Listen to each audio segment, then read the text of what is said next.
gbogbo ọmọ Òṣogbo Oriki tí bá ń bẹ ní àyìn ẹ mọ gbóhùn ẹnu mi ó yẹ mú gègé mú taka dáadáa ní kẹ́ má fi ìwé lọ orin mi. Osogbo Oriki asálà òǹlẹ òbí ládé solú ẹlẹyẹlẹ àrò àrẹpẹta rè ó pẹta báre mi bá pẹta ẹ mọ ṣe pẹta lọ́wọ́ mi. Èsúrú ni wọ́n jẹsùn l'Òṣogbo, àkàrà ni wọ́n jẹsùn níjẹ̀ṣà, iyán ni wọ́n jẹ lẹ́kìtì kété. Èsúrú bàǹbà ní jẹ bí ń bàrè kí bàbá yín sílé l'Òṣogbo Oriki ilé o. Aró ń bẹ l'Òṣogbo bàbá ẹ̀yìn l'Òṣogbo fi ń wù ní lọ. Ọ̀ṣun ń bẹ l'Òṣogbo bàbá ẹ̀yìn l'Òṣogbo fi ń wù ní lọ. Tàǹtà arúgbó ti máa jẹ̀sín, tarúgbó ti máa jẹ̀sín mi bí àjọsùlẹ̀ rẹ̀ l'Òṣogbo ni. Osogbo Oriki asálà òǹlẹ òbí ládé solú ẹlẹyẹlẹ àrò.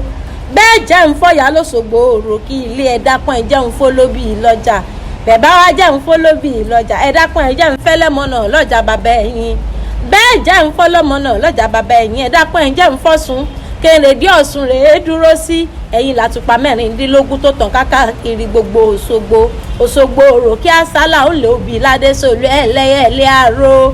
Ọ̀ṣun nìyí o ẹ̀yin l'Oriki tí ń bẹ́jà ńlá sọ̀rọ̀ tí ràn ikọ̀ níṣẹ́ rere lọ̀ṣun fún mi òwe.